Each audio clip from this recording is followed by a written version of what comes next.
नमस्कार विद्यार्थी मित्रांनो, मी अभिजित पुन्हा एकदा तुम्हा सर्वांचं माझं YouTube channel study 5 UPSC MPSC वर स्वागत करतो. आतापर्यंत मी फ्युचर ब्युरोक्रॅट्स या नावाने व्हिडिओ बनवत होतो, पण ऍक्च्युली फ्युचर ब्युरोक्रॅट्स या नावाचे बरेच सारे चॅनल होते आणि त्याच्यामध्ये कन्फ्युजन क्रिएट करू लागलं विद्यार्थ्यांना. म्हणजे योग्य ते चॅनल भेटत नव्हतं, कारण फ्युचर ब्युरोक्रॅट्स नावाचे हिंदी आणि इंग्लिशचे पण खूप सारे चॅनल आहेत, पण मराठीला म्हणजे MPSC साठी डेडिकेट असं कुठे चॅनल होतं. तर मी त्याचं नाव बदलून स्टडी 5 हे केलेलं आहे आणि पुढे UPSC आणि MPSC अशा प्रकारे लिहिलेलं आहे. तर इथून पुढे तुम्हाला स्टडी 5 MPSC असंच युट्यूबला सर्च करायचं आहे आणि हा त्या चॅनलचा नवीन लोगो असेल. मी तुम्हाला इथे लोगो सुद्धा दाखवून देतो.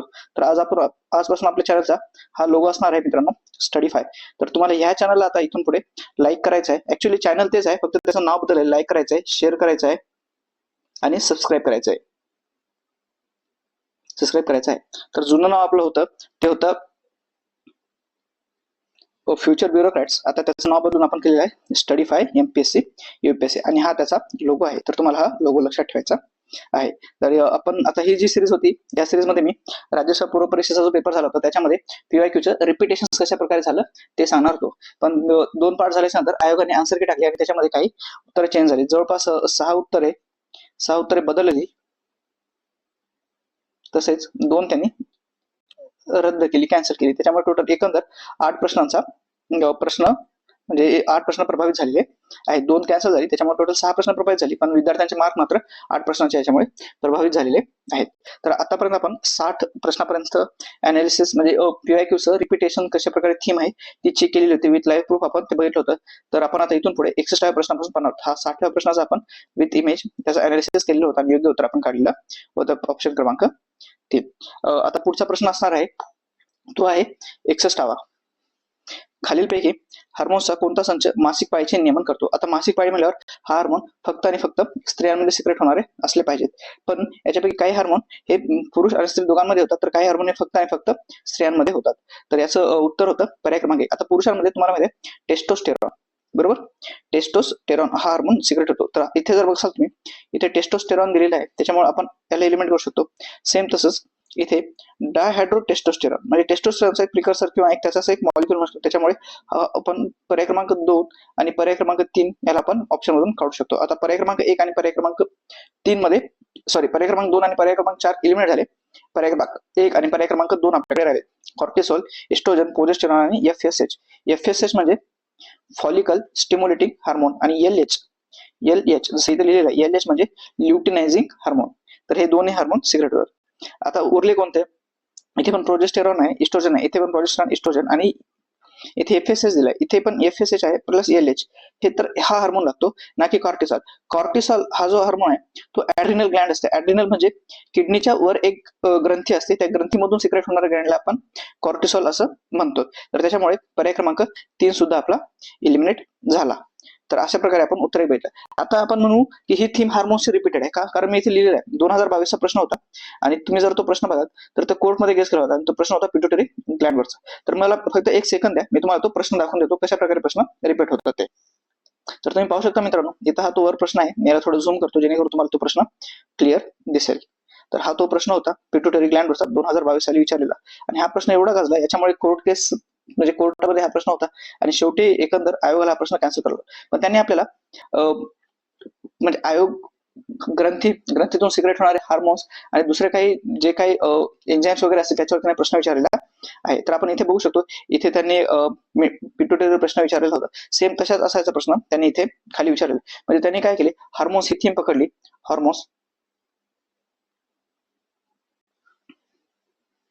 हार्मोन्स ही थीम पकडली आणि याच्यावर त्यांनी परत विचारलं. म्हणजे ग्रंथी आणि ग्रंथीतून स्त्रवणारे जे काही पदार्थ असतील त्याला आपण काय म्हणू शकतो, हार्मोन्स किंवा एन्झाइम्स वगैरे जे असतील, तर त्याच्यावर त्यांनी प्रश्न विचारले. पुढच्या असते कदाचित तुम्हाला जोड्या लावा या प्रकारचा प्रश्न येऊ शकतो. कशा प्रकारचा? जोड्या लावा. इकडे ते ग्रंथी देतील आणि त्याच्यातून सिक्रेट होणारे एन्झाइम्स किंवा त्याला आपण काय म्हणू शकतो, हार्मोन्स. तर अशा प्रकारे जोड्या लावला तो प्रश्न येऊ शकतो. तर तुम्हाला प्रिपेअर कसं करायचंय, आता आपण या टाइपमध्ये तुम्ही करून चला. इथे ग्रंथी लिहा, ग्रंथी, त्याच्यानंतर ही ग्रंथी कुठे आहे लोकेटेड, तिचं लोकेशन शरीरामध्ये कुठे आहे, डोक्यामध्ये आहे, छातीमध्ये आहे, पोटामध्ये आहे का, आणि त्याच्यानंतर तुम्हाला हा कोणता हार्मोन सिक्रेट करते आणि त्या हार्मोनचं कार्य काय. तर म्हणजे एक असा चार्टच तयार करून ठेवा. ग्रंथी, आता मी तुम्हाला कसं करायचं ते 1 मिनिटात सांगून देतो. तुम्हाला इथे ग्रंथी लिहायचा आहे, म्हणजे इथे ग्रंथी, त्याच्यानंतर सिक्रेट होणारे पदार्थ, त्याच्यानंतर त्याचे स्थान, त्याच्यानंतर त्याचे कार्य. आपण स्थानला पहिले लिहूया, ग्रंथीचं स्थान कुठे आहे ते, आणि त्याचे पदार्थ आणि त्याचे कार्य. तर अशा प्रकारे तुम्हाला तुमची नोट्स तयार करून ठेवायचे, जेणेकरून जर कुठलाही प्रश्न जर आला तर तो इझिली तुमचा म्हणजे सॉल्व्ह होऊ शकतो, तुम्ही त्याला टॅकल करू शकता. तर आपण आता पुढच्या प्रश्नाला जाऊया, कारण आता इथे अनालिसिसचा व्हिडिओ नाही, इथे आपण फक्त पीवायक्यूची रिपिटेटिव्हिटी पाहणार होतो. तर हा प्रश्न रिपीट होता, कोणत्या झाडाच्या फुले पाणी बिया वापरून मॅरिजुआना हा अंमली पदार्थ तयार करतो. मॅरिजुआना अंमली पदार्थ म्हणजे एका प्रकारचा ड्रग्स किंवा आपण याला गांजा म्हणू शकतो. तर हा चरस म्हणू शकतो, चरस आणि गांजा. तर हा कॅनॅबिस सटायवा या झाडापासून मिळालेला आहे. तर सेम असा प्रश्न त्याने एकदा मागे पण त्यांनी विचारलेला होता. आणि हा कॅनॅबिस सटायवा न्यूज मध्ये होता यावेळेस खूप साऱ्या करंट अफेअर्सच्या, कारण खूप साऱ्या देशांनी हा जो कॅनॅबिस सटायवा आहे याच्या लागवडीसाठी, त्याची लागवड जी आहे ना ती पहिले इलिगल होती, तर त्याला त्यांनी लायसन्स देऊन लिगल केलेला आहे, म्हणजे लायसन्स देऊन त्याचं लिगल करून उत्पादन वाढवण्यात केलेलं आहे. त्याच्यामुळे हा न्यूज मध्ये होता आणि त्याच्यामुळे हा प्रश्न विचारायला असावा, म्हणजे त्याची पार्श्वभूमी ही असावी. मॅरिजुआना म्हणजे चरस कोणत्या झाडापासून भेटते, तर ते कॅनॅबियाना सटायवा या झाडापासून भेटते. आता तुम्हाला हा प्रश्न मी एक प्रश्न द्या, मी तुम्हाला तो वापस दाखवतो की कशा प्रकारे एकाने मागे एक प्रश्न विचारला होता. तर तुम्ही पाहू शकता इथे हा प्रश्न आहे, आणि हा प्रश्न 2024 आहे मित्रांनो, कारण मी इथे लिहिलेला आहे 2024. तर तुम्ही हा प्रश्न पाहू शकता, त्याच्यामध्ये त्यांनी हेरोईन नावाचे अंमली पदार्थ तयार करण्यासाठी कोणत्या वनस्पतीचा अर्क वापरला जातो. त्याने इथे परत म्हणजे त्याची थीम काय, अंमली पदार्थ. सेम त्यांनी इथे पण अंमली पदार्थ. आता हिरोईन, चरस, गांजा हे एका झाडाचे, आणि हा पॉपी, आता इथे त्याने ओपियम पॉपी हा ऑप्शन दिला होता, पण तो हा ओपियम पॉपी त्याने 2024 ला विचारला होता. त्यावेळेस त्याने मग कोकोआ प्लांट, हेम प्लांट आणि बाजरा. आता बाजरापासून तर काय अंमली पदार्थ निघत नाही, बाजऱ्याचे आपण भाकर खातो. हेम प्लांट, हेमाचे झाड आणि कोकोचे झाड. तर तुम्हाला परीक्षेसाठी कोको प्लांट, हेम प्लांट वगैरे व्यवस्थित करून घ्यायचं. सेम त्याने आता इथे त्याने निकोटिना टोबॅको, म्हणजे नावातून होतं टोबॅको म्हणजे आपल्याला जो तंबाखू आहे तंबाखू, आणि मेंथस स्पेक्टिका म्हणजे आपला जो पुदिना असतो पुदिना, तर त्याला आपण हे म्हणतो. हा पुदिना झाला आणि हा तंबाखू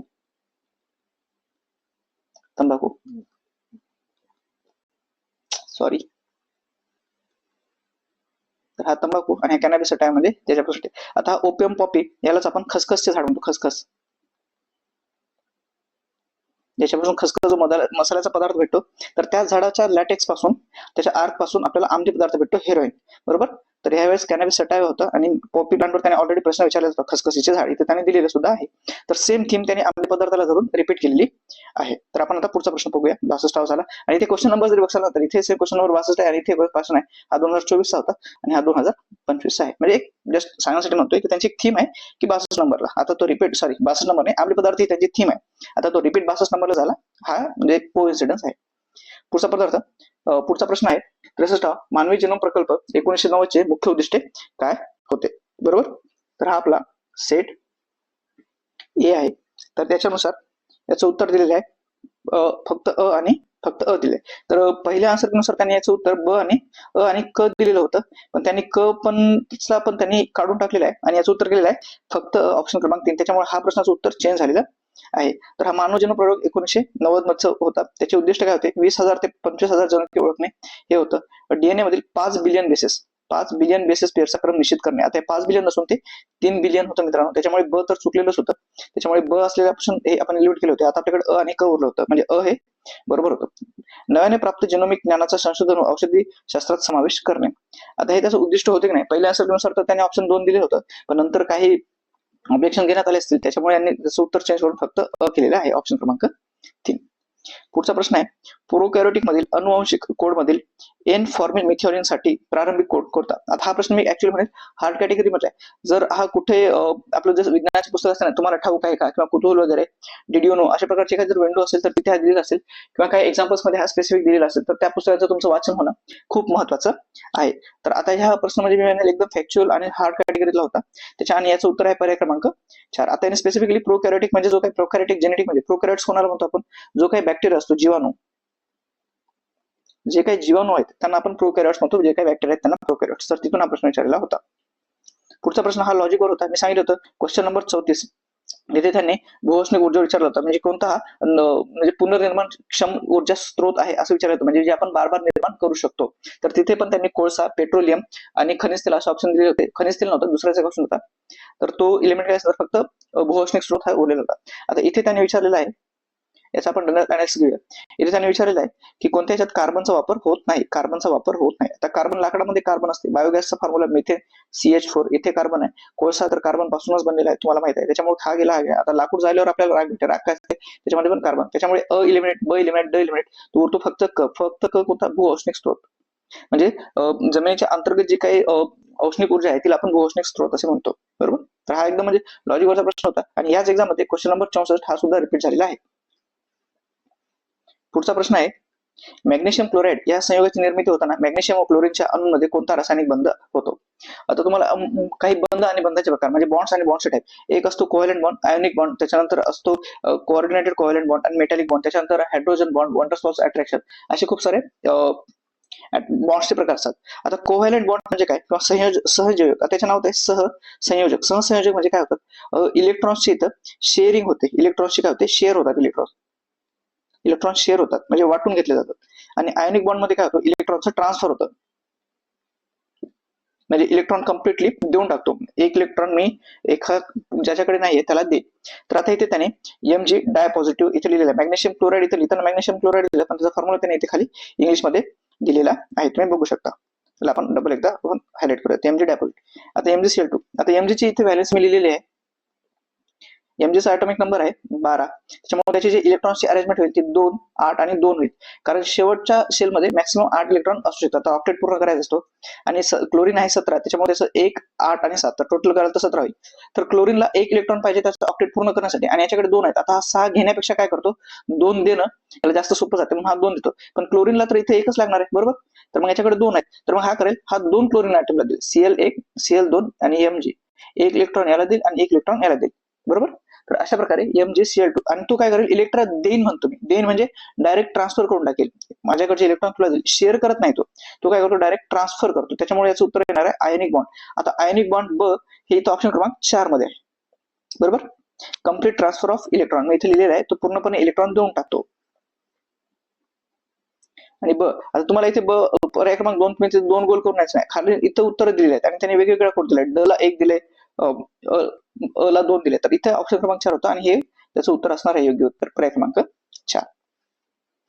पुढचा प्रश्न आहे, व्यावसायिक तंतूच्या उत्पादनात लोकरीला पर्याय म्हणून खालीलपैकी कोणाचा वापर केला जातो. आता हा ऍप्लिकेशन बेस्ड क्वेश्चन आहे आणि हा कदाचित न्यूज मध्ये वगैरे असावा, त्याच्यामुळे असा प्रश्न विचारला. तर त्याचं उत्तर आहे पॉलीअॅक्रेलिल नायट्रिल, पर्याय क्रमांक 3 हे त्याचं उत्तर असणार आहे. आणि हा प्रश्न थोडा जीके टाईप मध्ये पण आहे आणि हा न्यूज मध्ये पण असण्याची शक्यता असते, त्याच्यामुळे असे प्रश्न हे विचारले जातात. पुढचा प्रश्न होता, खालीलपैकी कोणती औषधे चे वर्गीकरण आहे वेदनाशामक आणि ज्वरशामक, ज्वर म्हणजे ताप, फिवर साठी आपण वापरतो, अनालिसिस आणि अँटीपायरेटिक असे केले जाऊ शकते. आता तुम्हाला माहिती आहे ज्वरसाठी, तापीसाठी आपण पॅरासिटामॉल ही गोळी खातो. आता तुम्हाला हे पेनिसिलिन, तुम्हाला वेरोनोल आणि बेनेड्रिन हे माहिती, पण पेनिसिलिन माहिती ना, पेनिसिलिन हे काय आहे, पेनिसिलिन हे अँटीबायोटिक आहे.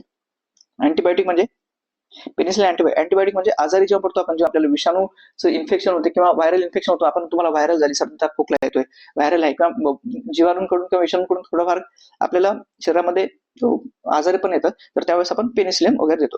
त्याच्यानंतर हा जो बेनेड्रिल आहे तो अँटीहिस्टामिन काय करतो, ॲलर्जी जेव्हा झाली होती त्यावेळेस देतो. आणि हा जो वेरोनॉल असतो ना तो हायपोटोनिक आहे, हायपोटोनिक म्हणजे थोडंफार गोंगीज टाईप मध्ये करण्यासाठी वापरला जातो. तर वेदनाशामक आणि ज्वरशामक म्हणून फक्त आणि फक्त पॅरासिटामॉलचा वापर करतात, तर इथं पर्याय क्रमांक 4 हे उत्तर होतं. पुढचा प्रश्न आहे आणि हा रिपीटेड आहे, पण मला याच्यासाठी प्रश्न भेटलेला नाही, पण हा रिपीट झालेला आहे गट ब किंवा गट क च्या एक्झाम मध्ये हा रिपीट झालेला आहे. आता याच्यामध्ये काय होतं आणि थोडं लॉजिक होतं, जर तुम्ही बेसिक सायन्स केलं असेल तर तुम्हाला हा प्रश्न सुटला नसता. मोनोसॅक्रॅइड, मोनो म्हणजे किती, सिंगल, मोनो म्हणजे सिंगल, याच्यामध्ये सिंगल सॅक्रॅइड म्हणजे साखरेचं किंवा ग्लुकोजचं प्रमाण आहे. तर मोनोसॅक्रॅइड असतो आपला ग्लुकोज हा मोनोसॅक्रॅइड, याच्यात एक असतात. त्याच्यानंतर डायसॅक्रॅइड कोण आहे, सुक्रोज मध्ये 2 असतात, कोणते, ग्लुकोज आणि फ्रुक्टोज, हे दोघं मिळून सुक्रोज तयार होतो, कोणतं, ग्लुकोज प्लस फ्रुक्टोज हे मिळून सुक्रोज तयार होतो. ट्रायसॅक्रॅइड म्हणजे रॅफिनोज, इथे 3 युनिट असतात. त्याच्यानंतर पॉलीसॅक्रॅइड, पॉली म्हणजे मेनी, पॉली मीन्स मेनी, आपण म्हणतो ना पॉली, जसं की पॉलिसेपल्स, जसं की झाडाचं बाकड्या असतात त्यांना आपण सेपल्स किंवा पेटल्स म्हणतो, तर ते पॉलिसेपल आहेत का गॅमोसेपल आहेत, म्हणजे मोकळ्या खूप सारे आहेत का एक आहेत, अशा प्रकारे. आणि तो स्टार्च हा पॉलिमर आहे, पॉलिमर पण म्हणतो ना आपण, पॉलिस्टर, पॉलिमर, पॉलिस्टर काय STER, तर तो इस्टर हा कंपाऊंड आहे. याचे खूप सारे लिंक मिळून मिळून पॉलिइस्टर झाला, तर तो पॉलिस्टर झाला. एक कापड आपण जो पॉलिस्टरचा शर्ट वगैरे घालतो, तर तशा प्रकारे पॉलिसॅकराइड हे स्टार्च आहे, आणि स्टार्च हे प्लांट मधलं फूड स्टोरिंग मटेरियल सुद्धा आहे. काय आहे? वनस्पती मधलं food storing material.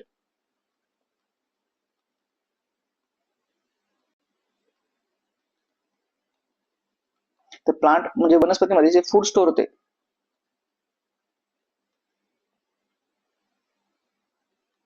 Food storing material आहे. तर याचं उत्तर आहे पर्याय क्रमांक 4. मोनोसॅकराइड ग्लुकोज लागेल अ3, अ3 हवेमध्ये येते, आणि पॉलिसॅकराइड स्टार्च आहे ड2. तर इथे एकावन्नच निघते ऍक्च्युली, तर इथं उत्तर 51 निघते. जर तुम्हाला पॉलिसॅकराइड स्टार्च माहित असलं, ड2 एकच होते, इथे उत्तर निघालेलं असतं. पुढचा प्रश्न. हा प्रश्न तर जवळपास 2 वेळेस आयोगाने रिपीट केलेला आहे, आणि याच्यासाठी मी तुम्हाला आता प्रूफ देणार आहे. म्हणजे रिपीटिव्हिटी बघा तुम्ही, आपण 10 प्रश्नामध्ये 4 प्रश्न रिपीट झालेले आहेत. बरोबर. पुढचा प्रश्न आहे, हायड्रोजनचे स्थानस्थानिके आणि त्यांच्या अनुक्रमे वस्तुमान गुणोत्तर डॅडॅश हे आहे. आता इथे त्याने हायड्रोजनचे 3 आयसोटोप्स आहेत. बरोबर. समस्थानिके म्हणजे याचा ऍटॉमिक नंबर सारखा असतो, पण ऍटॉमिक मास नंबर हे वेगळं असतं. त्याच्यामुळे त्याने इथे ऍटॉमिक मास नंबर, ज्याला आपण वस्तुमान म्हणतो, इथे खाली दिले तरी atomic mass number, there mass ratios. बरोबर. तर प्रोटियम, ड्यूटेरियम आणि ट्रिटियम म्हणजे हायड्रोजन H1 याला आपण प्रोटियम म्हणतो, हायड्रोजन H1 H2 याला आपण ड्यूटेरियम म्हणतो, हायड्रोजन H1 H3 याला आपण ट्रिटियम म्हणतो. ट्रिटियम म्हणजे 3, ड्यूटेरियम म्हणजे 2, आणि प्रोटियम जो नॉर्मल असतो त्याला 1. म्हणजे 1 तर त्याचा ऍटॉमिक नंबर खाली येतो, पण वर जो लिहितो तो ऍटॉमिक मास नंबर. आता हायड्रोजन प्रोटियमला किती आहे? मी इथे 1 लिहिलाय, तर प्रोटियमला 1 असणार, प्रोटियमला 1. ड्यूटेरियमला 2 लिहिले, ड्यूटेरियमला 2 असणार. परत ट्रिटियमला 3, ट्रिटियमला 3 असणार. तर अशा प्रकारे हा प्रश्न सॉल्व्ह करायचा होता. आता जो प्रश्न वापस म्हणजे पीवायक्यू मध्ये आलाय, तो मी तुम्हाला इथे दाखवतो. मला फक्त 1 सेकंद द्या. तुम्हाला आपण आता हा 17वा प्रश्न सॉल्व्ह करतोय, हायड्रोजन समस्थानिकांचं. त्याचं उत्तर आहे पर्याय क्रमांक 4. आपण इथे एक्सप्लेन केली. आता हा तुम्ही इथे पाहू शकता. आता मी स्क्रीनशॉट हलवतो, थोडंसं झूम करतो, जेणेकरून तुम्हाला ते क्लिअरली दिसेल. बरोबर. तर इथे तुम्ही पाहू शकता 51 नंबरचा हा प्रश्न होता, रिपीट होता. 2022 चा प्रश्न आहे. इथे त्याने ट्रिटियमचा अनुक्रमांक विचारलाय. आता अनुक्रमांक तर मी म्हणलं ना एकच आहे, कारण आयसोटोपचा अनुक्रमांक सारखाच असतो, अणुवस्तुमानांक वेगळा असतो. तर ट्रिटियम तिथे मी एक्सप्लेन करताना सांगितलं होतं, अणुवस्तुमानांक ॲटॉमिक मास आणि हायड्रोजनचे हे 3 आयसोटोप सांगितले होते. कुठले? प्रोटियम, ड्यूटेरियम आणि ट्रिटियम हे 3 सांगितले होते. ॲटॉमिक नंबर एकच दिला मी इथं प्रत्येकाचा. एक पेन चेंज करतो, 1 मिनिट.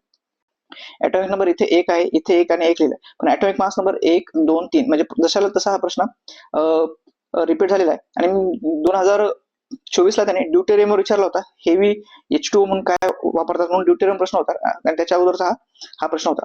आता हा जो ट्रिटियम आहे तो रेडिओ ऍक्टिव्ह आहे, म्हणजे किरणोत्सर्गी पदार्थाचं उत्सर्जन त्याच्यामधून होतं. तर हा प्रश्न अनालिसिस जर तुम्ही व्यवस्थित केला असतं, तुम्हाला हे ट्रिटियम वगैरे, तर एकदम इझिली हा प्रश्न सॉल्व्ह झालेला असता. तर आता मी इथून हे इमेज रिमूव्ह करतो.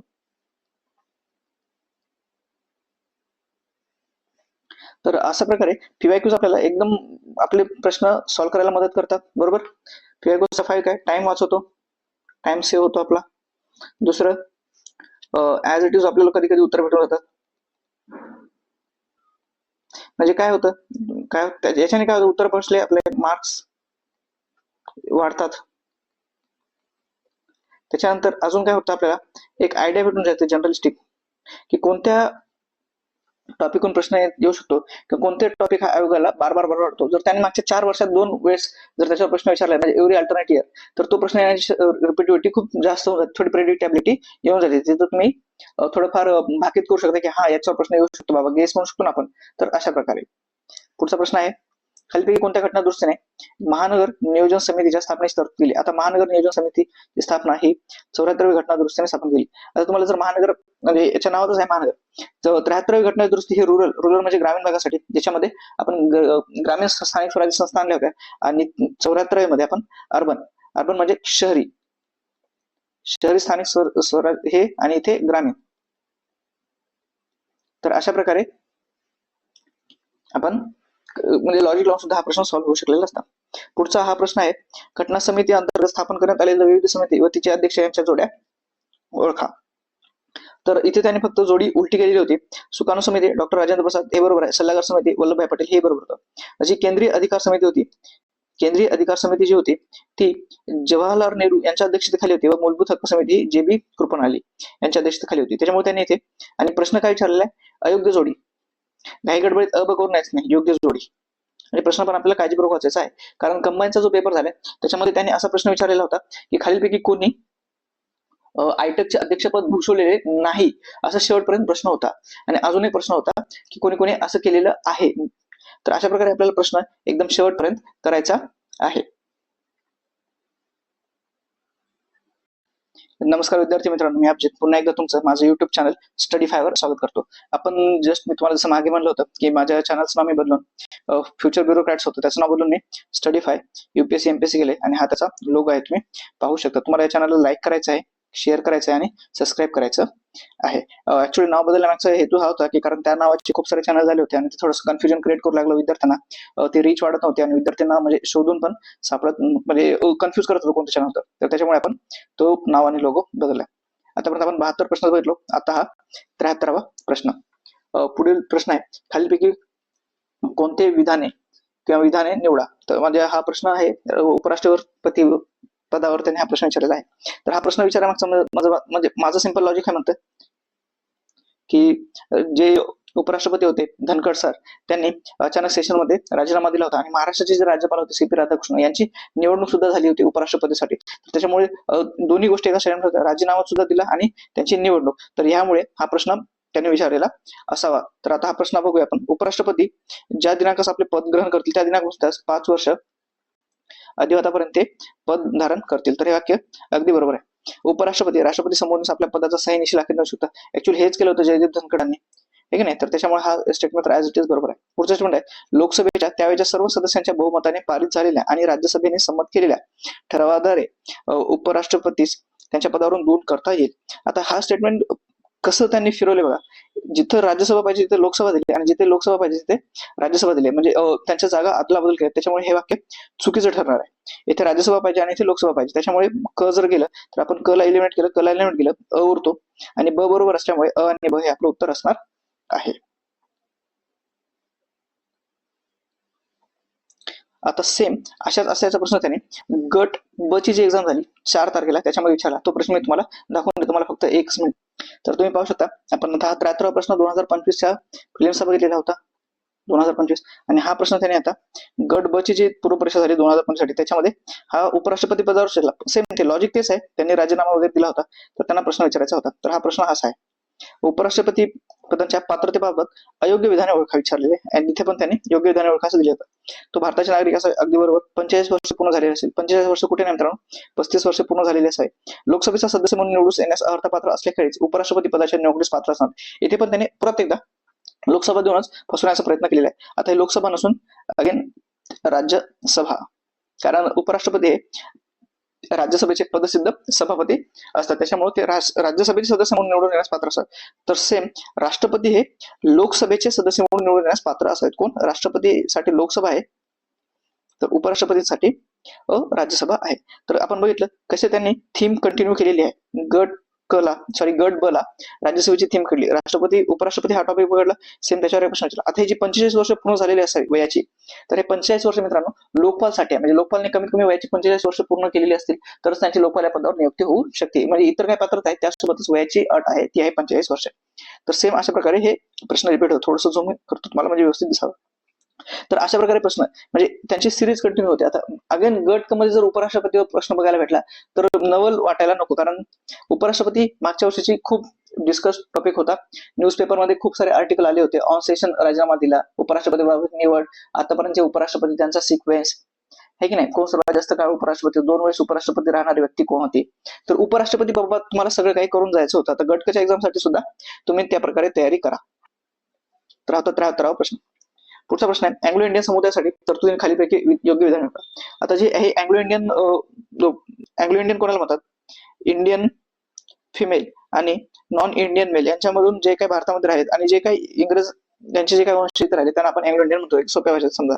तर आता त्यांच्यासाठी समुदायासाठी तरतुदीचा अयोग्य विधाने ओळखा. अगेन इथे अयोग्य, आणि आयोगाने यावेळेस ते बोल्ड केलेलं नाही, म्हणजे आपण अधोरेखित केलं नाही. जसं इथे त्याने अधोरेखित करून देतात ते काही काही प्रश्नामध्ये योग्य जोड्याला अधोरेखित करून देतात. तर इथे त्याने कुठल्याही प्रकारे म्हणजे अधोरेखित केलं नाही. तर आपल्याला प्रश्न काळजीपूर्वक वाचायचा आहे. विधान काय 335 अनुच्छेद 335 हे राज्याच्या विधानसभामध्ये अँग्लो इंडियन समाजाचे प्रतिनिधित्वाशी निगडीत आहे. बरोबर आहे. अँग्लो इंडियन समाजाच्या लाभाकरता 31 मार्च 1948 रोजी संपन्न होणाऱ्या वित्तीय वर्षात शिक्षणाबाबत दिली गेली होती अशी काही अनुदाने असतील तर तीच अनुदाने संविधानाच्या प्रारंभानंतर पहिल्या 3 वित्तीय वर्षात संघराज्य प्रत्येक राज्याकडून दिली जातील. तर असाला म्हणजे कुठलाही संबंध नाही. आता हे 3 वित्तीय वर्ष नसेल तर कमीत कमी 2 वर्ष असेल का, कारण कुठली वर्ष ते 10-10 वर्षांनी ते आरक्षण वाढवत जातं. तर हे 3 वित्तीय वर्ष नसून 2 वित्तीय वर्ष असावं, हा माझा प्राथमिक अंदाज आहे. कारण हे वाक्य चुकीचं आहे. आणि दर 3 वर्षाच्या अनुवर्ती कालावधीने लगतपूर्व 3 वर्षाच्या कालावधीने अनुदानापेक्षा ती 10% कमी असू शकत नाही. तर याबद्दल पण कुठे असं स्पष्ट असं भाष्य केलेलं नाही. तर त्याच्यामुळे याचं पर्याय क्रमांक अ हे उत्तर दिलेलं आहे. आता तुम्ही अँग्लो इंडियन समाजाबद्दल अजून एक गोष्ट तुमच्या लक्षात यायला हवी, जे की अँग्लो इंडियन समुदायाला जे काही आरक्षण भेटलं होतं संसदेमध्ये, ते त्यांनी काढून टाकलेलं आहे. तर ते कोणत्या घटना दुरुस्तीने काढून टाकलेलं आहे ते तुम्हाला मला कमेंट सांगायचं आहे. जे काही राजकीय आरक्षण होतं यांचं, ते यांचं काढून टाकलेलं आहे. तर ते कोणत्या घटना दुरुस्तीने काढलं ते तुम्हाला मला कमेंट मध्ये सांगायचं आहे. पुढचा प्रश्न आहे 75. खालीपैकी कोणत्या भारताच्या घटनेच्या भाग 1 मध्ये कलम 104 अगदी सोपा प्रश्नामध्ये संघराज्य व त्याच्या राज्याचे, कारण मूलभूत अधिकार हे भाग 3 मध्ये आहेत, न्यायविषयक भाग 5 मध्ये आहे आणि कर्तव्य हे भाग 4A मध्ये. आता हे जर कर्तव्य हा टॉपिक बघितला, आता परत गट कसा पेपरमध्ये गट बच्या पेपरमध्ये त्यांनी मूलभूत कर्तव्य प्रश्न विचारला. आता मी मागचा प्रश्न कसा आला तो दाखवतो आणि गट ब चा प्रश्न म्हणजे पुढचा पण प्रश्न कसा आला आणि मागचा पण प्रश्न कसा आला आपण दोन्ही इथे डिस्कस करूया. मला फक्त 1 मिनिट वेळ द्या. तर बघू शकतो मित्रांनो, इथे स्क्रीनवर दोन्ही प्रश्न आलेले आहेत. आता हा राज्यसभा तुम्ही झूम करून दाखवतो, तो राज्यसभा 2023 चा प्रश्न आहे. 2023 चा प्रश्न आहे. इथे त्यांनी भाग आणि जोड्या लावायला दिलेलं होतं. तर इथे भाग 1 दिलेला आहे त्याने सरळ, भाग 3 दिलेला आहे मूलभूत हक्क, भाग 9 पंचायत राज आणि भाग 2 नागरिकत्व, बरोबर. तर भाग 1 म्हणून इथे संघराज्य तुम्हाला भेटून जातं, जोडी लागून जाते. 2023 चा प्रश्न 2025 ला त्याने अगेन भाग 1 विचारलाय. तिथे त्याने आणि ऑप्शन मध्ये काय दिले, त्याने मूलभूत हक्क दिलेले आहेत, संघराज्य कार्यक्षेत्र आणि इतर 2 गोष्टी दिलेल्या आहेत, बरोबर. तर हा 23 चा प्रश्न होता. आता आपण बघूया गट ब चा प्रश्न. याच्यामध्ये त्याने मूलभूत कर्तव्य कोणत्या भागात समाविष्ट असतो विचारलेला आहे. कलम 51 आहे, भाग 4A. तर असा एकदम सिंपल प्रश्न विचारलेला होता त्याने आणि ऑप्शन पण एकदम जवळजवळचे विचारले होते.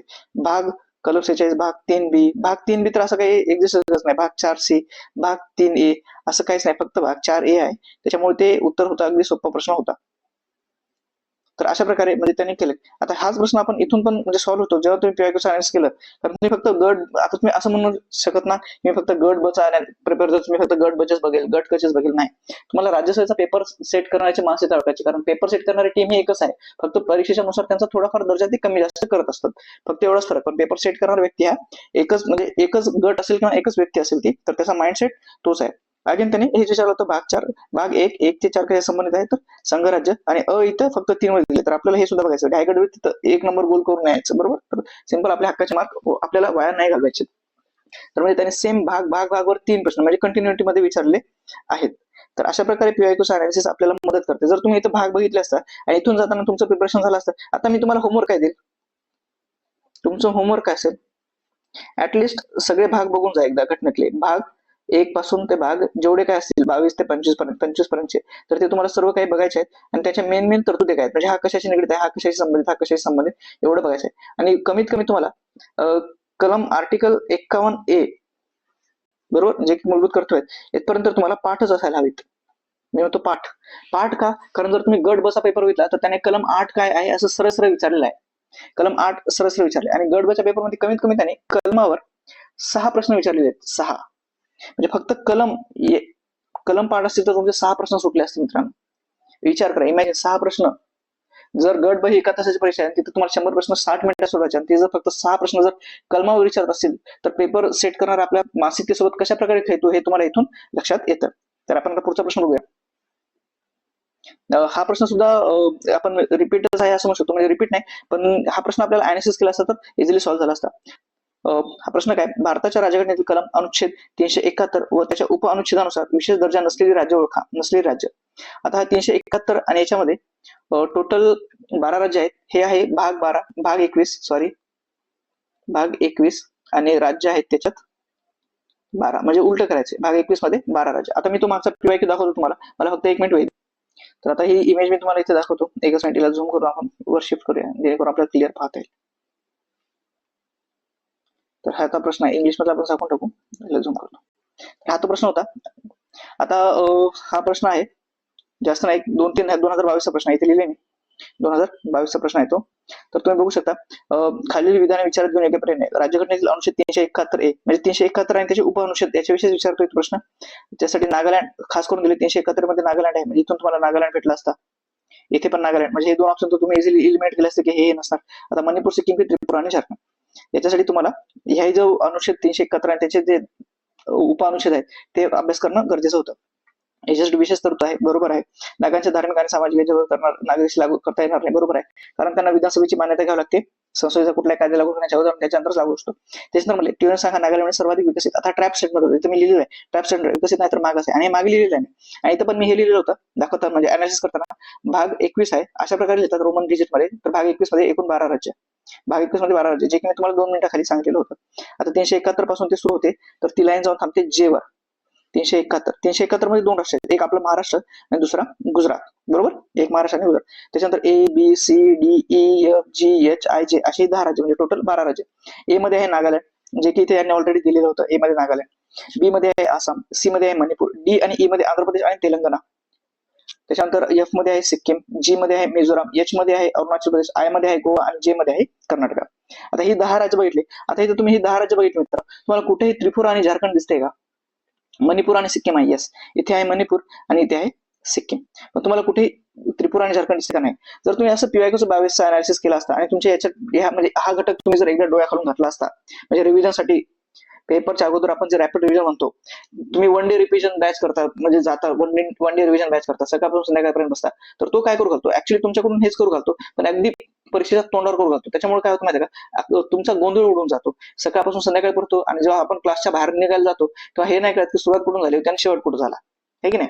तर आपली थोडीफार गफलत गडबड गोंधळ होते, कारण प्रत्येक विषयाची आपण मॅरेथॉन बॅच करत राहतो आणि आपल्याकडे एवढं सारं मटेरियल होतं की रिव्हिजनला टाइम नाही भेटत. मग काय रिव्हिजन करायचं, कशावर भर द्यायचा, हे तुम्हाला कोण सांगणार, तर ते तुम्हाला PYQ सांगणार. मी माझ्या पहिल्या या युट्यूबच्या सिरीजच्या लेक्चर म्हणत होतं की PYQ हे लाईट हाऊस सारखे काम करतात. जे लाईट हाऊस असते ना समुद्र किनाऱ्यावर, जे जहाजांना मार्ग दाखवते, कसं जायचं कुठं जायचं, ट्रॅफिक मॅनेजमेंटचं काम करते. तर आपल्या सगळं खूप सारा सिलेबस आहे, तर आपल्याला तो मॅनेज कसा करायचं हे कसं करणार, तर PYQs बघायचं, PYQs अनालिसिस करा, कशा प्रकारे प्रश्न आले हे सुद्धा तुम्हाला येते. तर आता आपण इथून हे इमेज मी रिमूव्ह करतो. तर अशा प्रकारे सिंपल हा प्रश्न तुम्ही म्हणजे सॉल्व्ह करू शकला असता जर PYQचं अनालिसिस केलं असतं तर. पुढचा प्रश्न आहे, स्वातंत्र्याचा पहिली लोक अदालत कॅम्प 1942 सालचा कोणत्या राज्यात भरवण्यात आला होता, तर हा गुजरातमध्ये भरवण्यात आला होता. गुजरात पासून त्याची सुरुवात झालेली होती. तर तुम्हाला आता परीक्षेसाठी पुढच्या येणाऱ्या परीक्षेसाठी काय भेटतं, तुम्हाला लोक अदालत काय आहे, ठीक आहे नाही, लोक अदालत काय आहे याचा डिटेलमध्ये अभ्यास करायचा आहे, डिटेलमध्ये अभ्यास करायचा आहे, बरोबर, डिटेलमध्ये स्टडी करायचे. आणि हे तुम्हाला मी आजच सांगतो की पुढच्या राज्यसेवेसाठी, आता ती पुढची राज्यसेवा जर आयोगाने टाइम टेबल फॉलो केला तर 31 मे रोजी होणार आहे. तर त्याच्यात 31 मे ला होणार आहे राज्यसेवा, 31 मे 2026 ला राज्यसेवा होणार. तर त्याच्यासाठी तुम्हाला हा टॉपिक करून चला, कारण प्रश्न बघू शकतो. आता तुम्हाला हा परत माझं जे चॅनल आहे स्टडी 5 फॉर MPSC आणि UPSC, त्याला तुम्हाला लाईक आणि शेअर सबस्क्राईब करून ठेवायचं आहे. जसे मी जी काही मागचे थीम्स आहेत त्या थीम्स घेऊन, आता जनरल टॉपिक घेऊन थीम्स घेऊन तिथे येणार आहे की हे महत्वाचे टॉपिक्स आहेत, आणि त्याच्या एक छोटे 10-15 मिनिटाचे थीम्स वाले असे व्हिडिओ असतील ज्यातून तुमच्या हे कॉन्सेप्ट क्लिअर करणार आहे. तर तुम्हाला या चॅनलला सबस्क्राईब करून ठेवायचं आहे. जसे मी व्हिडिओ अपलोड करेल ते तुम्हाला पाहायला भेटेल. पुढचा आहे बी पट्टाभी सीतारामय्या खालील कोणत्या समितीचे अध्यक्ष होते. पट्टाभी सीतारामय्या हे 2 समित्यांचे अध्यक्ष होते. एक होते ग्रह समिती, सभागृह समिती, आणि चीफ कमिशनरचा प्रोव्हिन्स होता त्यांच्याबद्दलची समिती. आता हे नागरिक तत्वबाबत तदर्थ समिती आणि सर्वोच्च न्यायालयाबाबत तदर्थ समिती या दोन्ही समितीचे अध्यक्ष एकच जण होते. ते होते एस वरदाचारी. कोणते?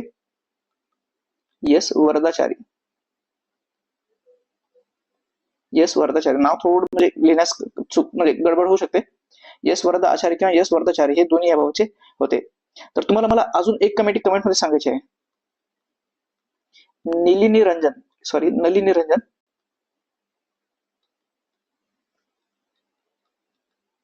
या कोणत्या समितीच्या अध्यक्ष होत्या? अध्यक्ष होत्या त्या समितीचं नाव सांगायचं आहे मला, कमेंट मध्ये सांगायचं आहे. आता आपल्याला महत्वाच्या समिती माहिती आहे, जसं ड्राफ्टिंग कमिटी वगैरे आहे. सेम त्यांनी समितीवरचा प्रश्न याच्या अगोदर पण विचारलेला आहे याच पेपरमध्ये. एकच मिनिट, हा 72 नंबरचा प्रश्न. समिती आणि इकडे जोड्या लावायला दिले होत्या, बरोबर, अयोग्य जोडी ओळखा म्हणून दिलेला होता. सेम तीच थीम रिपीट केली एकाच पेपरमध्ये. आणि इथे त्याने परत नाव दिलं आणि खाली कोणत्या समितीचे अध्यक्ष होता असं विचारलेलं आहे. तर याचं उत्तर आहे अ आणि ब. पुढचा प्रश्न आहे national commission for protection of child rights NCPC स्थापना कोणत्या वर्षी झाली. तर हा फॅक्च्युअल होता. आता त्याने ऍक्ट वर 3 प्रश्न विचारले, एका खाली एक. तुम्हाला आता दाखवत मी 79, 80, 81 ऍक्ट आणि त्याचे स्थापना वर्ष. तर तुम्हाला इथून आता एक गोष्ट लक्षात आली, त्याचा ट्रेंड काय वाटतोय.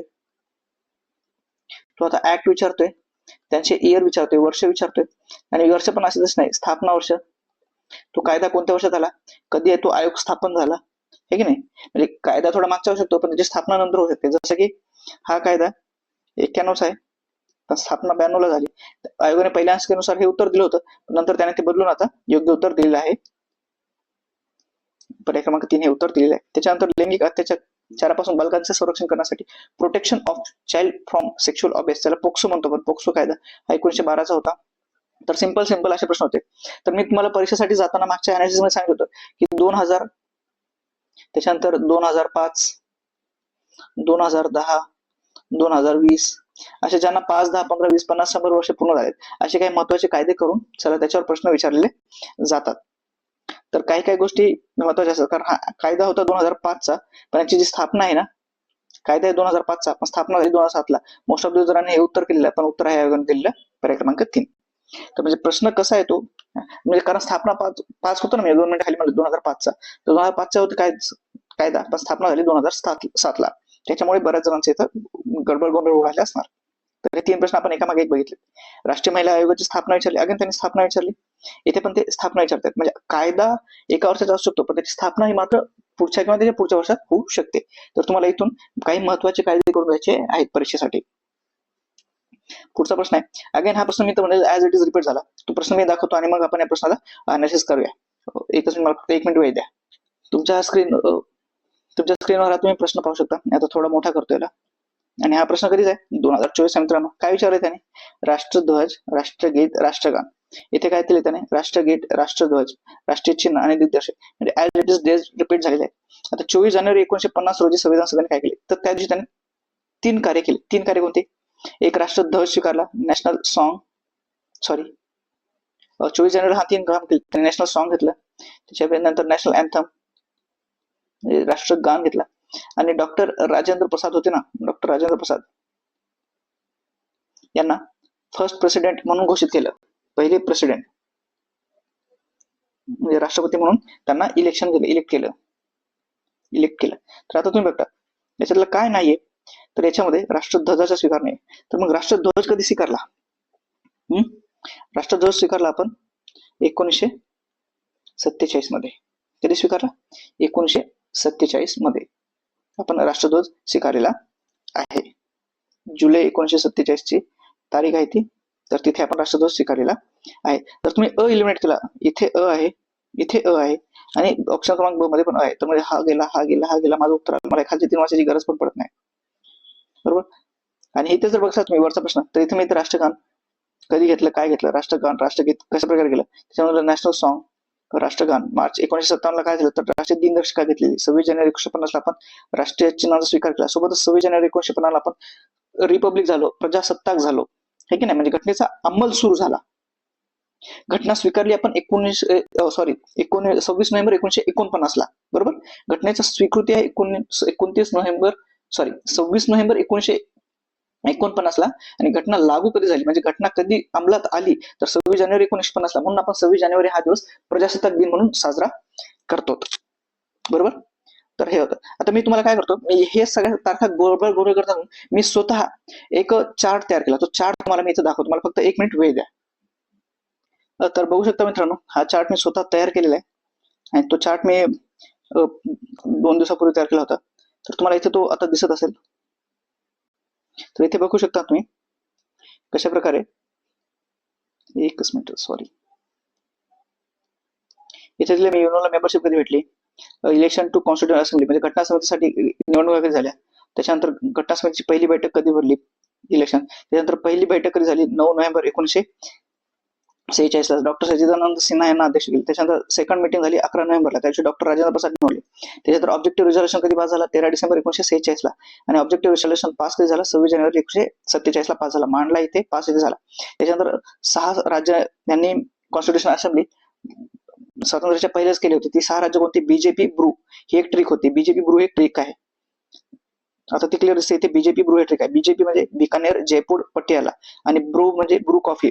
आपण म्हणतो ना ब्रू कॉफी आहे. तर बडोदा, रेवा आणि उदयपूर ही 6 राज्य. त्याच्यानंतर माउंटबॅटन प्लॅन कधीच आहे? 3 जून 1947 ला. त्याला मान्यता कधी भेटली? 18 जुलै 1947 ला. आणि त्याची अंमलबजावणी कधी झाली? केम इंटू फोर्स म्हणजे अंमल 15 ऑगस्ट 1947 ला झाला. म्हणून 15 ऑगस्ट 47 आपण इंडिपेंडंट डे म्हणून साजरा करतो. बरोबर, इथे लिहिलंय मी असं छोटंसं चिन्ह लावलं. त्याच्यानंतर मग ड्राफ्टिंग कमिटी आली 29 ऑगस्ट 1947 ला. त्याच्यानंतर मग अडॉप्टेशन ऑफ नॅशनल फ्लॅग 22 जुलै 1947 ला आपण नॅशनल फ्लॅग घेतला. इथे ती तारीख आहे. बरोबर, आता तुम्ही इथे बघू शकता, मी इथे लिहितोय. इथे या कॉर्नर मध्ये तुम्हाला इथे बघा 24 जानेवारी 1950 ला 3 गोष्टी झाल्या. नॅशनल सॉन्ग, नॅशनल अँथम आणि डॉक्टर राजेंद्र प्रसाद हे केलं. आणि नॅशनल फ्लॅग कधी 1947 ला घेतलेला नाही. कॉमनवेल्थला आपण कधी केले? 1949 ला. कॉन्स्टिट्यूशन अडॉप्शन कधी केले म्हणजे घटनेची स्वीकृती कधी आहे? 1949 ची. पण लागू कधी झाला? 26 जानेवारी 1950 ला. बरोबर, तर इथे केले कॉन्स्टिट्यूशन इनॅक्टेड 26 जानेवारी 1950 ला, ज्या दिवशी आपण रिपब्लिक डे साजरा करतो, प्रजासत्ताक दिन साजरा करतो. आता आपण अजून काय केले? प्रोव्हिजनल पार्लमेंट कधी थांबली काम करायची? तर 17 एप्रिल 1952 ला जी आपली तात्पुरती संसद थांबली. आणि त्याच्यानंतर मग एप्रिल आणि मे मध्ये पहिल्याचे लोकसभेचे निवडणुका झाल्या. तर हा अशा प्रकारचा चार्ट असा जातो, नंतर त्याच्यानंतर असा येतो. तर हा चार्ट मी आता इथून रिमूव्ह करतो, जेणेकरून आपल्याला आपला जो प्रश्न आहे तो पाहता येईल. तर अशा प्रकारचे काही मी चार्ट्स वगैरे ट्रिक्स वगैरे करतो, जेणेकरून परीक्षेसाठी आपलं प्रिपरेशन हे सोपं व्हावं जावं. जर तुम्हाला हे चार्ट पाहिजे असेल तर कमेंटमध्ये तुम्ही मला चार्ट कमेंट करा. मी हा चार्ट तुम्हाला पाठवून देईल, किंवा टेलिग्रामची लिंक असेल कमेंटच्या खाली, तिथे तुम्ही टेलिग्रामला जॉईन करा. तिथे तुम्हाला हा चार्ट बघायला भेटून जाईल. तर हा चार्ट मी आता इथून रिमूव्ह करतो. तर अगदी व्यवस्थित आणि क्लिअर मध्ये थीम लाईन कधीपासून सुरू झाली, 1945 पासून ते 1950 काय काय महत्वाच्या घटना झाल्या तर त्या दिलेल्या आहेत. 2 महत्वाच्या घटना आहेत, इथली आणि इथली, जिथे मी स्टिकर पण चिटकवलेलं आहे. जर तुम्हाला हा चार्ट हवा असेल तर तुम्ही मी खाली टेलिग्रामची लिंक दिलेली आहे. टेलिग्रामचं नाव सुद्धा स्टडीफाय एमपीएससी यूपीएससी आहे. तर तिथे तुम्हाला हे पीडीएफ बघायला भेटेल. तर आता मी याला रिमूव्ह करतो इथून. तर हा प्रश्न म्हणजे ऍज इट इज रिपीट होता. 24 ची थीम 25 ला त्याने रिपीट केली, बाकी काहीच नाही केलं. तुमच्या फक्त तो मानसिकतेसोबत खेळतो. म्हणजे तुम्हाला ऑलरेडी दाखवतो की बाबा मी हे विचारणार आहे, तरी आपण कधी कधी म्हणजे हे मला हे करायचं, मला ते करायचं, त्या नादात आपले मागचे प्रश्न म्हणजे त्याने कशावर प्रश्न विचारला हे बघणं राहून जातं आणि आपले सिंपल प्रश्न चुकू शकतात. पुढचा प्रश्न आहे, कॅबिनेट मिशन योजनेनुसार 26 नोव्हेंबर 1946 मध्ये संविधान सभा निर्माण करण्यात आली होती. कॅबिनेट मिशनने 2 संविधान सभेच्या विचारांना नकार दिला आणि मुस्लिम लीगने स्वीकारला. आता ऑब्व्हियसली मुस्लिम लीगने हा प्रस्ताव फेटाळला होता, कारण कॅबिनेट मिशनने स्वतंत्र पाकिस्तानची मागणी अमान्य केली होती. त्याच्यामुळे हा प्रस्ताव फेटाळला.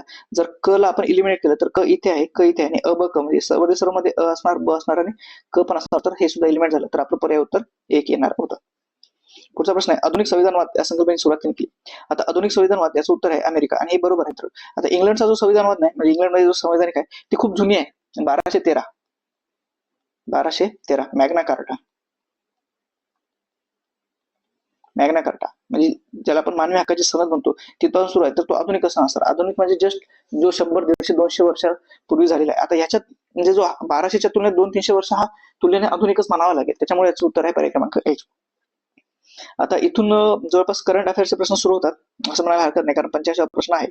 पण सेम अगेन हा परत राष्ट्रपती उपराष्ट्रपती यांच्या बाबतचाच प्रश्न आहे. जी व्यक्ती राष्ट्रपती म्हणून पद धारण करत असेल अथवा जिने असे पद धारण केलेले आहे ती व्यक्ती संविधानाच्या अन्य तरतुदींना अधीन राहून त्या पदासाठी होणाऱ्या फेरनिवडणुकीसाठी पात्र असेल. अगदी बरोबर आहे मित्रांनो, कुठलीही चुकीचं नाही. दुसरा आहे, कोणती व्यक्ती राज्यसभेचा सदस्य, मी 2 मिनिटांखाली सांगितलं होतं, राष्ट्रपती लोकसभेला आणि उपराष्ट्रपती हे राज्यसभेचे सदस्य निवडून येण्यास पात्र असावे.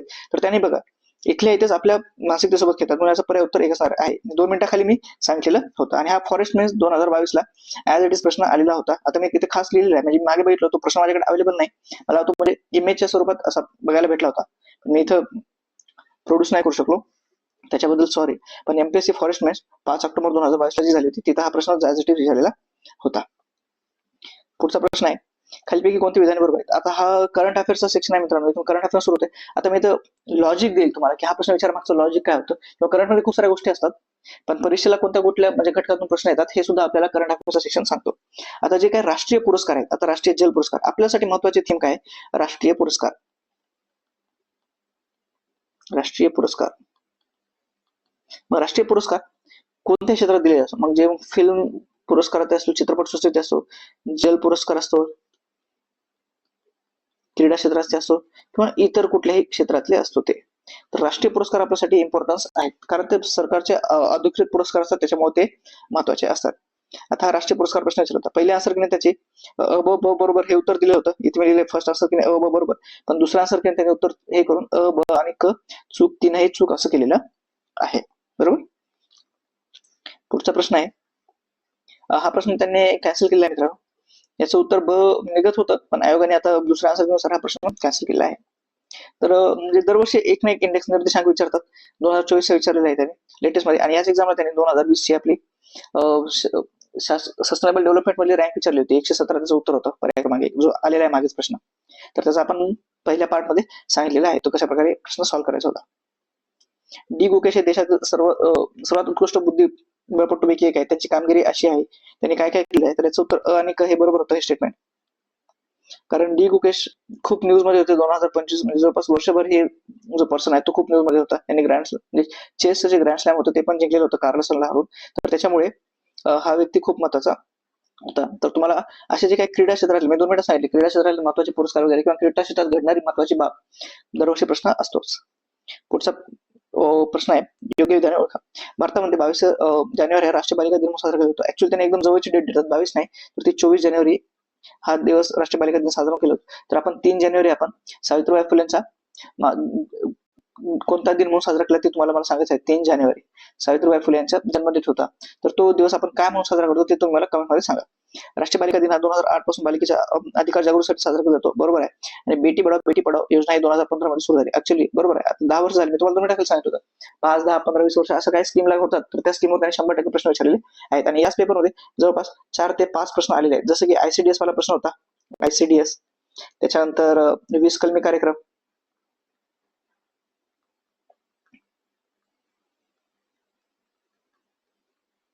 कलमी कार्यक्रम, कारण या दोघांना 50 वर्ष पूर्ण झालेली होती. त्याच्यानंतर 2020 चा इंडेक्स विचारला, त्याला 5 वर्ष पूर्ण झाली होती. या गोष्टीला 10 वर्ष पूर्ण झालेली आहेत. तर असे त्यांनी जवळपास 5 ते 6 प्रश्न याच पेपरमध्ये रिपीट केलेले आहेत, ती थीम धरून. पुढचा प्रश्न आहे आणि जोडायला, आणि हा ऍज इट इज रिपीट प्रश्न आहे मित्रांनो. आणि त्याने ब्रिक्सवरच प्रश्न विचारला होता आणि यावेळेस त्याने ब्रिक्सवर विचारला. तो प्रश्न मी तुम्हाला इथे दाखवून देतो, मला फक्त 1 मिनिट वेळ द्या. तर तुम्ही पाहू शकता, मी स्क्रीनवर हा प्रश्न आलेला आहे. तर याला मी थोडंसं झूम करतो, म्हणजे थोडा हलवतो, म्हणजे तुम्हाला लक्षात येईल. आता मी पेन चेंज करतो. तर हा ब्रिक्सवरचाच प्रश्न होता, ऑलरेडी सांगितलं. आणि तुम्ही अनालिसिस करताना बघा एवढ्या साऱ्या गोष्टी सांगितल्या होत्या. आता याला मी काही इरेज नाही करू शकत बरं, कारण हे इरेज करू शकतो पण हे लिहिलेलं इरेज नाही होऊ शकत. आता हे क्रेश मारतो इथे, ही ब्ल्यू लेन इरेज होईल पण हे लिहिलेलं होणार नाही, म्हणजे मी ऑलरेडी हे मागे केलेलं आहे, त्याचा प्रूफ आहे. आता हे इथे लिहितो मी आणि हे इरेज करतो, तर ते मागचं फक्त ब्ल्यू लेन इरेज होते, हे ऑलरेडी लिहिलेलं आहे कारण हे स्क्रीनशॉट आहे. आणि तिथं मी सांगितलं होतं की कोणते देश 23, 24, 25, 26 यांची रँकिंग भारतात होणार, ब्राझीलमध्ये होणार. त्याने 23 विचारले, 14, 15, 16. आता 23, 24, 25, 15, 16 तुम्ही बोलताना सांगितलं होतं. ब्राझील ब्रिक्स बद्दल सांगितलं होतं, जिम ओनिल यांनी ब्रिक ही टर्मिनॉलॉजी दिली होती. सुरुवातीला 5 देश होते, नंतर हळूहळू ऍड होत गेले. त्याच्यानंतर इंडोनेशिया हा जानेवारी 2025 मध्ये पूर्ण सदस्य झाला. याच्यावर युपीएससीच्या प्रिलिम्सला प्रश्न विचारला होता. या वर्षी 2025 युपीएससी प्रिलिम्स मध्ये प्रश्न विचारलेला होता. तर सिंपल ऍज इट इज जर तुम्ही ही एवढी इन्फॉर्मेशन केली असती, जेवढं मी हायलाइट केलं त्याच्यावरून हा प्रश्न तुमचा सॉल्व्ह झाला असता. इथे कझान रशियाला झालेली आहे, इथे कझान दिलेला आहे त्याने. त्याच्यानंतर जोहानबर्ग बीजिंग, त्याच्या अगोदरची बीजिंगला, जोहानबर्गला, रिओ डी जेनेरो भारतात होणार होती, तर नवी दिल्लीला. तर एकदम सोपं म्हणजे अनालिसिस तुम्हाला अशा पद्धतीने करायचंय. आता हा ब्रिक्सचा प्रश्न आणि फार जुना नाही, हा 2-3 वर्षाखालचाच प्रश्न आहे. मॅक्सिमम हा 2020 चा प्रश्न असा माझ्या मते तरी. हा इथे लिहिले मी, सॉरी एकच मिनिट. 2019 चा प्रश्न इथे लिहिले बघा, 2019 चा प्रश्न आहे तो इथे लिहिलेला आहे, 2019 आहे. 5 वर्षानंतर त्यांनी थीम रिपीट केलेली आहे. तर भारत ज्या ज्या संघटनेचा सदस्य आहे एक, त्या संघटना तुम्हाला परीक्षेला करायच्या आहेत. खूप साऱ्या इंटरनॅशनल ऑर्गनायझेशन आहे, पण भारत जिथं जिथं आहे, जसं की ब्रिक्स झालं, त्याच्यानंतर बिमस्टेक आहे, त्याच्यानंतर आपण एससीओ चे सदस्य आहोत. त्याच्यानंतर आपण कशाचे आहोत, फिपिक म्हणून एक आहे, FIPIC, forum for Indo Pacific countries. तर तिथे मोदीजी गेले होते, तर तिथलं फिपिक करायचं. त्याच्यानंतर शांघाय कॉर्पोरेशन ऑर्गनायझेशन, बिमस्टेक, त्याच्यानंतर ब्रिक्स, त्याच्यानंतर अजून कुठली, आता वर्ल्ड बँक, IMF चे तर आपण मेंबर आहोत, युनायटेड नेशन वगैरे. तर ते त्याच्याबद्दल काही जर गोष्टी न्यूज मध्ये असेल तर ती करत राहा. त्याच्यानंतर अजून कुठली रिजनल ऑर्गनायझेशन तुम्हाला आठवते तर त्या तुम्हाला एक्झाम साठी करून जायच्या आहेत. आता सेम अशा थीमवरती प्रश्न कुठला करू शकतो माहिती का, मिलिटरी एक्सरसाइजचा. इकडे कंट्री देतील आणि इकडे त्या एक्सरसाइजचं नाव देतील, नाव इकडे देश, लष्करी सराव. तर येणाऱ्या एक्झाम साठी तुम्हाला लष्करी सराव करून चला. सोबतच तुम्हाला ह्या जे काही मी इथे 3-4 ऑर्गनायझेशन संस्थांचे नाव सांगितले तर ते सुद्धा तुम्हाला करायचं आहे. तर हा आज it is restaurant period of ब्रिक्सवर होता. सेम जसं तसंच त्यांनी धरून रिपीट केलेलं आहे. पुढचा प्रश्न बघूया. 91वा प्रश्न. अक्षय अन्न योजनेमध्ये लाभार्थ्यांना खालीलपैकी कोणती वस्तू मोफत मिळेल? तर याचं उत्तर तर वरीलपैकी सर्व गोष्टी याच्यामध्ये दिल्या जाणार होत्या. तर तुम्हाला ते अक्षय अन्न योजना काय आहे हे थोडं रिसर्च करायचं. याच्यावर तुम्हाला सर्च करायचं आहे आणि याच्याबद्दल अधिक माहिती मिळवायची आहे. पुढचा आहे भगवान बिरसा मुंडा जोड रस्ते योजनेविधान खाली विधाने ओळखा. आता ही योजना जस्ट महाराष्ट्र सरकारने लॉन्च केली होती आणि त्यांनी एक स्टेटमेंट दिलेलं आहे शेवटचं की ही योजना महाराष्ट्र सरकारने बंद केलेली आहे. तर याच्यामध्ये आपण ड ला जर इलिमिनेट केलं तर आपला हा ऑप्शन गेला, पर्याय क्रमांक 4 गेला. तर उरलेल्या याच्यामध्ये ब सगळीकडे बरोबर आहे. ही योजना फक्त आता ब सगळीकडे बरोबर उरतंय. आता ही योजना फक्त आदिवासी गावांना जोडण्यासाठी केलेली आहे. आता हे वाक्य थोडंसं एक्स्ट्रीम आहे की नाही? नॉर्मली एक्स्ट्रीम वाक्य चुकीचे असतात, पण फक्त आदिवासी होते. पण तुमच्याकडे ऑप्शन पण तर आहे ना, बस इथं पण आहे, ब इथं पण आहे, ब इथं पण आहे, म्हणजे हा 100% बरोबर असणारच आहे. तर ही योजना महाराष्ट्र सरकारने सुरू केली. आता वाटू शकते की भगवान बिरसा मुंडा आदिवासी भाग जिथे छत्तीसगड, झारखंड इथे जास्त आहे मुंडा जमात, पण ही योजना महाराष्ट्र सरकारने सुरू केली होती.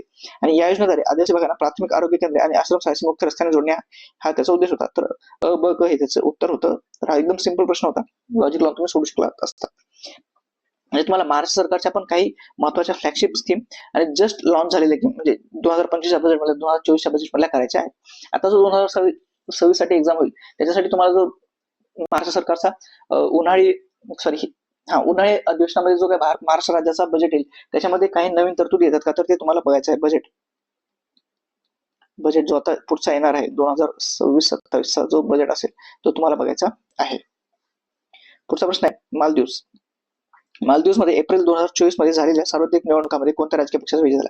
आता नाव मालदीव्स आहे म्हणतो, मालदीव्स नॅशनल पक्ष आवामी लीग तर याची आणि डेमोक्रेटिक पार्टी ही युएसए मध्ये आहे, आवामी लीग बांगलादेशमध्ये आहे, बांगलादेश, मालदीव नॅशनल काँग्रेस आणि पीपल्स नॅशनल काँग्रेस. आता हे नावावरून गेला असेल तर 100% तुमचं उत्तर चुकणार होतं, कारण हे थोडंसं लॉजिक वाशिक असतं. उत्तर पीपल नॅशनल काँग्रेस. म्हणजे सिंपल तुम्ही याला असं इलिमिनेट करू शकला असं. सिंधू जल करार, अगेन सिंधू नदीवर हा दुसरा प्रश्न आहे याच पेपर मधला आणि हाय न्यूज मध्ये होता. तर मी तुम्हाला ती इमेज दाखवतो, म्हणजे एकाच मागच्या अनालिसिसच्या प्रश्नावर तुमचे कसे 2 ते 3 प्रश्न सॉल्व्ह झाले असते एकाच पेपर मध्ये. तर एवढं पीवायक्यू महत्वाचं आहे. मला आता हे स्क्रीनवर तुम्ही प्रश्न पाहू शकता. इथे एक प्रश्न आहे आणि इथे एक प्रश्न आहे. तर आता हा प्रश्न बघतो ऑलरेडी मी पहिले तुम्हाला हा सांगतो. एकच मिनिट मला पेन चेंज करू द्या. आता हा 2024 चा प्रश्न आहे, 23 नंबरचा दिसतोय स्क्रीनवर. स्क्रीन चालू आहे. यस, 24 चा प्रश्न आहे. खालीपैकी कोणती नदी सिंधू नदीची उपनदी नाही? उत्तर होतं सोन, जी यमुनेची होती. तर त्या प्रश्नाचं एक्सप्लेनेशन करताना मी इथं सिंधू नदी प्रणाली एकदम डिटेलमध्ये काढून दाखवली. ब्रह्मपुत्रा नदी प्रणाली इकडून काम करते असे ते सांगितलं होतं. त्यानंतर सिंधू, बियास, रावी, चिनाब ह्या त्याच्या उपनद्या आहेत हे सांगितलेलं होतं. त्याच्यानंतर मी सिंधू जल करार इथे पण डिस्कस केलेलं आहे अनालिसिस करताना. सिंधू जल करार, इंडस वॉटर ट्रीटी IWT, आणि इथे पण ऑपरेशन सिंधू दरम्यान सिंधू जल करार 1960 हा स्थगित केला होता, खास करून सांगितलेलं होतं. तर नुसार भारत डॅडेश नद्यांच्या पाण्यावर हे पण मिळेल BSR, बियास, रावी आणि सतलज. बरोबर आहे, बियास, रावी आणि सतलज या 3 नद्या भारताला भेटतात 100% पाण्याचा अधिकार. CJI chief justice of India आहे मित्रांनो. चिनाब, झेलम आणि इंडस म्हणजेच सिंधू, चिनाब, झेलम आणि इंडस याचं 80% पाणी पाकिस्तान वापरू शकतो आणि 20% पाणी भारताला वापरायचं. तर लिहिले मी आयला 20% लिहिले. थोडंसं आता ही इमेज झूम करतो कारण याच्यामध्ये मोर स्पेसिफिकली तिथे स्पष्ट केलेलं आहे, तुम्ही आता पाहू शकता. तर इथे मी लिहिले आहे चिनाब, झेलम आणि इंडस, चिनाब, झेलम आणि इंडस. तर इथे हे 3 नद्या लिहिलेले आहे. सेम अशा प्रकारे पीवायक्यू. आणि 24 होता तुम्ही जर हा पीवायक्यूचा अनालिसिस आणि फक्त आता तुम्हाला इथं दिले. आता तुम्हाला काय करायचं होतं माहिती का, की सोन कोणत्या नदीची तर यमुना. तर तुम्हाला यमुनेचा सुद्धा अभ्यास करून जायचा आहे पुढच्या परीक्षेसाठी. कदाचित त्यांनी ट्रिक दिली ना आपल्याला, 3 ऑड विचारले आणि यमुना विचारली नव्हती, तर आपल्याला यमुना करून जायची. आता यमुना गंगेची उपनदी आहे, सोन यमुनेची उपनदी, यमुना गंगेची उपनदी. तर इनडायरेक्ट तुम्हाला गंगा नदी प्रणाली करून जायची आहे पुढच्या परीक्षेसाठी. तर हा तुमचा होमवर्क असेल, म्हणजे हा टास्क असेल. तर आपण इथे एकदम डिटेलमध्ये सिंधू प्रणाली बघितलेली होती. सेम तशाच प्रकारे दुसरा एक प्रश्न आला होता, तिथे पण आपण सिंधू नदीवरचा प्रश्न काय होता तो बघूया. तर हा प्रश्न आहे तिथे 7 नंबर. झेलम ही सिंधूची उपनदी आहे, ते उलट होते आणि सतलज ही सिंधूची दक्षिणेकडील उपनदी आहे. तर दोन्ही वाक्य बरोबर होती. दोन्ही वाक्य पहिलं वाक्य सुरुवातून जाते हे बरोबर होतं, तर दोन्ही वाक्य आहे बरोबर आहे. तर तिथे पण मी इंडस वॉटर ट्रिटी 1960 इथे लिहिलेलं आहे बघा, पाकिस्तान 20% सेम सेम सांगितलेलं होतं.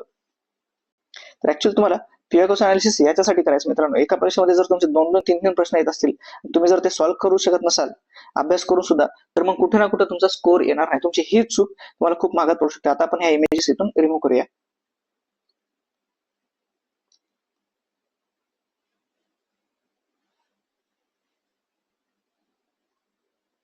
तर याचं उत्तर आहे पर्याय क्रमांक 3. कोणत्या कोणत्या नद्या होत्या?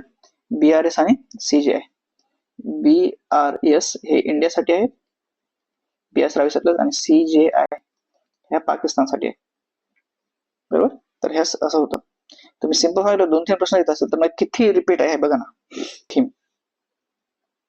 पुढचा प्रश्न, भारतीय अर्थसंकल्प प्रक्रियेत गिलोटिन शब्दाचा अर्थ काय? आता गिलोटिन हे एक असं यंत्र असतं मित्रांनो, पण पहिले ते यंत्र कोण दाखवतो,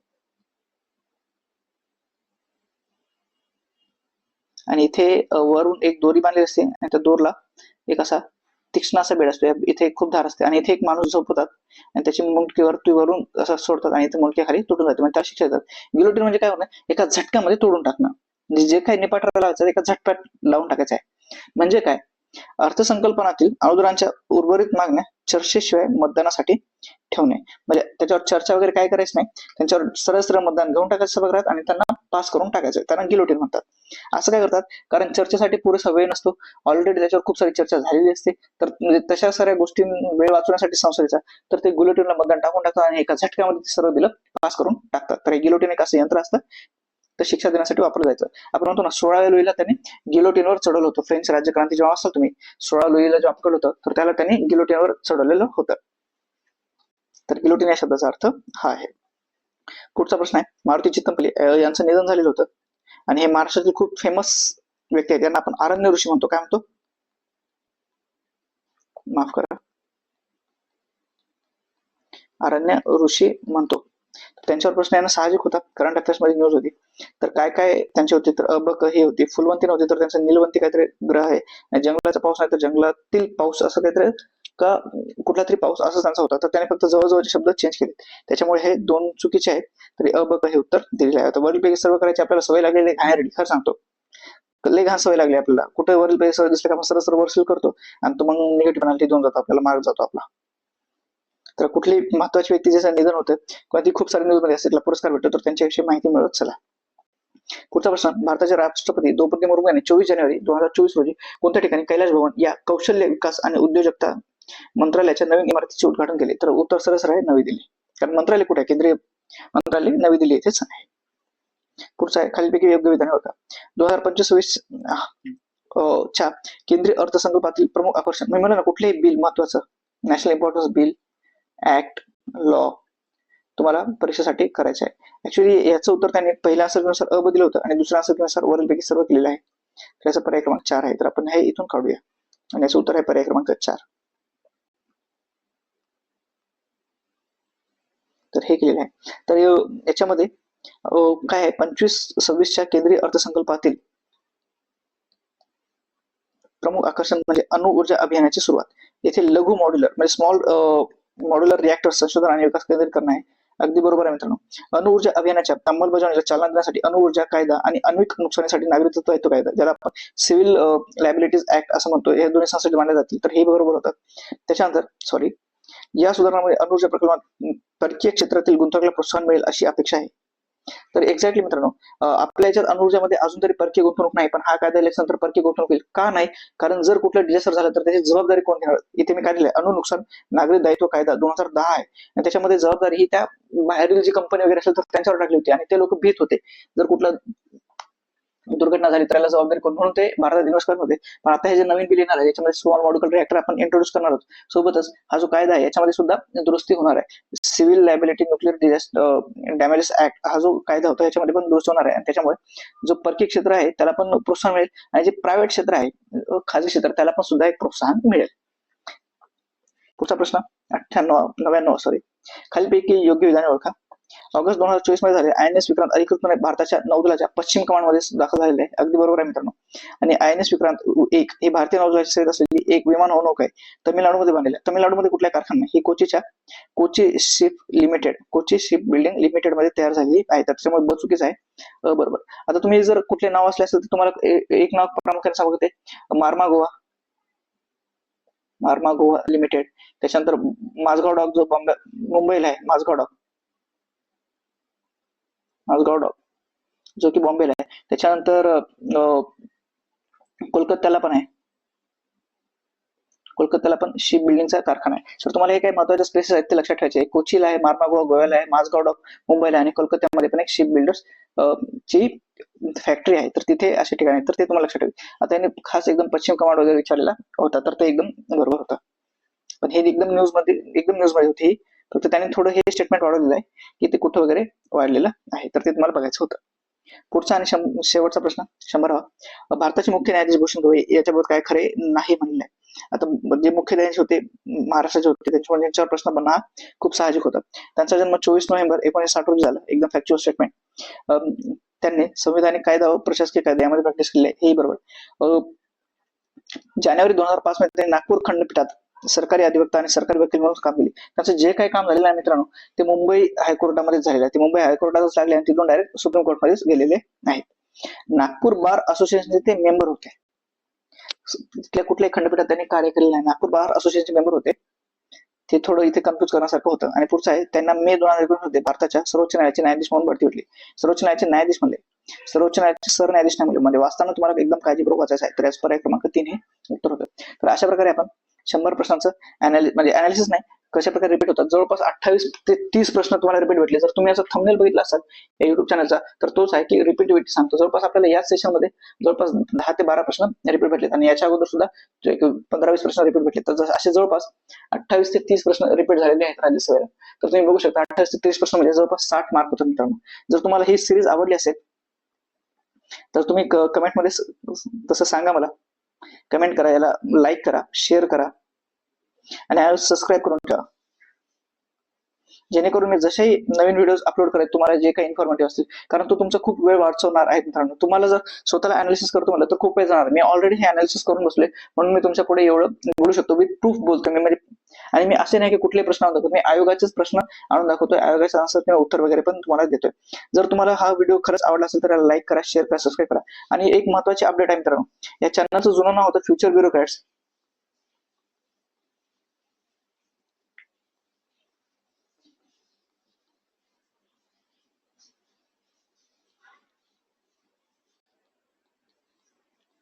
ते आता बदलून मी स्टडीफाय MPSC UPSC असं केलेलं आहे. आणि त्याचा नवीन लोगो आहे. तुम्ही लोगो तुम्हाला एकाच मिनिटात दाखवून देतो. तर हा त्याचा लोगो आहे, तुम्ही पाहू शकता. हा त्याचा लोगो आहे. तुम्हाला हे चॅनल जॉईन करायचं, सबस्क्राईब करायचं, शेअर करायचं. जुनं नाव फ्युचर ब्युरोक्रॅट्स होतं, आता त्याचं नाव बदलून आपण स्टडीफाय MPSC UPSC केलेलं आहे. हा त्याचा लोगो आहे. स्टडीफाय IAS त्याचं नाव आहे, MPSC UPSC. तर धन्यवाद मित्रांनो. तुम्ही असंच मला लाईक शेअर कमेंट करत राहा. मला याच्यातूनच प्रोत्साहन भेटत राहते आणि मी नवीन आणणार आहे. आता सेम मी असंच ग्रुप बीच्या प्रश्नपत्रिकेमध्ये कशा प्रकारे रिपीटिव्ह झाली याच्याबद्दल सुद्धा एक सिरीज घेऊन येईल. पण सिरीज मी तेव्हा सांगेल ज्यावेळेस तुम्ही मला कमेंटमध्ये नेक्स्ट सिरीज असं कमेंट करसाल. नेक्स्ट सिरीज जशी कमेंट करसाल त्यावेळेसच मी ग्रुप बी जो 4 जानेवारीला पेपर झाला तर त्याची मी सिरीज घेऊन येईल. तर धन्यवाद मित्रांनो, आपण थांबूया इथे.